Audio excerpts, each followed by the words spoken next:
We return now to the political turmoil in Israel and what by many accounts is an existential moment for the nation.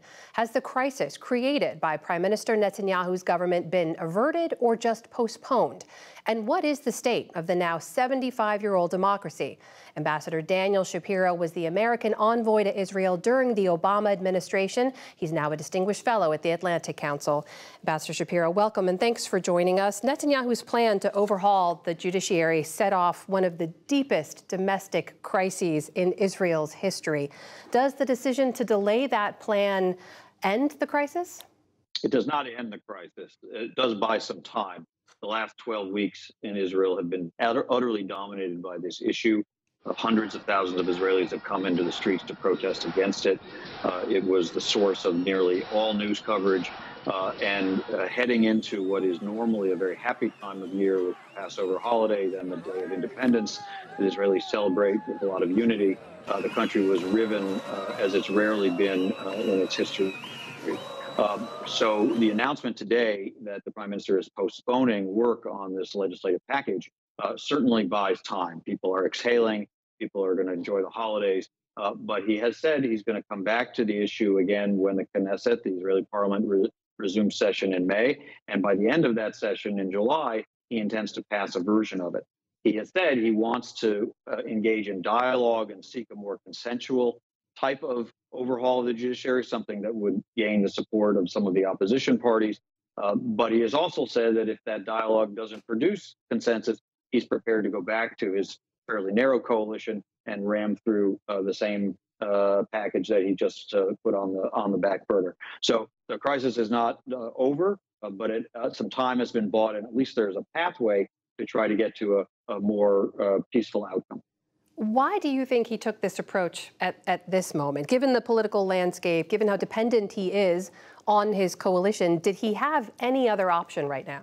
He really is quite dependent on some parties in this coalition who are deeply hostile to the Supreme Court and badly want to weaken it for different reasons. Some because of the court's positions on West Bank settlements, some because of the court's positions on military exemptions for religious students.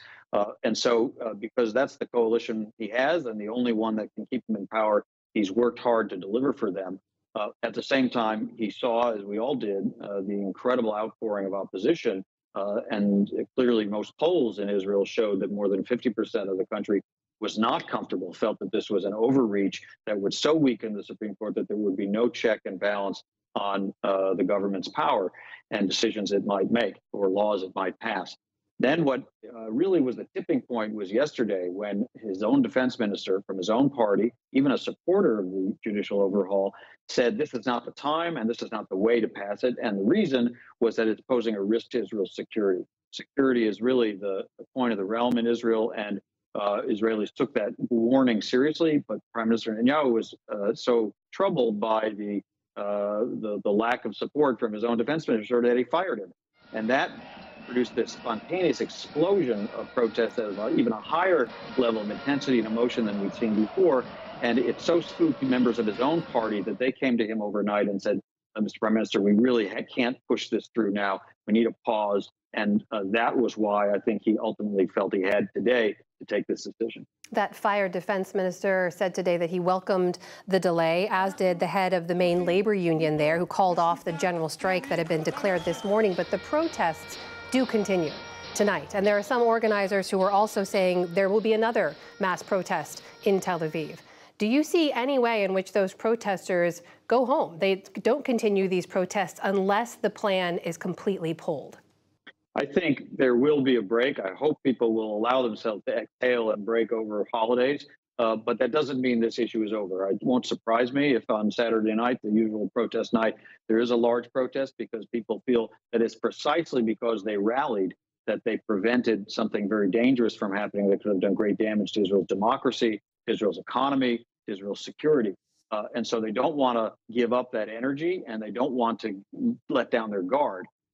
Probably after the holidays, when the Knesset resumes and they start again trying to see if there's a way to pass this, these protests will still be there. And many of the citizens who feel that they put their selves, their bodies, their time on the line to defend Israeli democracy will be back out there. Israelis care very deeply about the fact that Israel has not known a day of its 75-year history, that it was not a democracy, never missed an election, and the idea that some of those features of Israel's democratic character could be put at risk, I think will bring people back to the streets if they feel it is once again put at risk.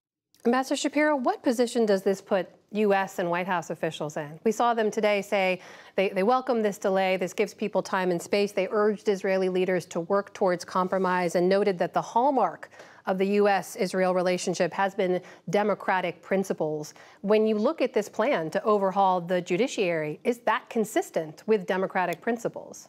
Well, I think President Biden and Secretary of State Blinken have made pretty clear that they had some concerns about it. They did it somewhat gently and somewhat broadly in public. I think they were more direct and more specific in private, including in the president's recent phone call with Prime Minister Netanyahu. And the president is a great believer in Israel, its legitimacy, its security, the U.S.-Israel relationship. He cares very deeply about it, but he has always said that what really is the fundamental core of it is the common values of the two democratic countries.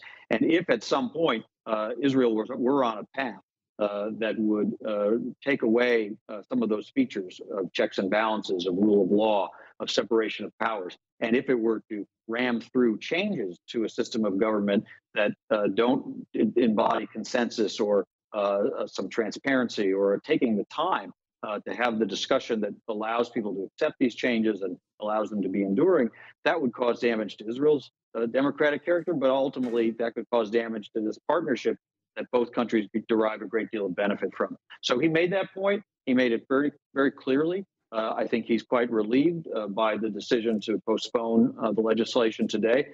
But I'm sure the president would be willing to come back and make those points again, even more directly if necessary, if that's the situation in June and July. That is Daniel Shapiro, former American envoy to Israel and now distinguished fellow at the Atlantic Council. Thank you for joining us. Thank you.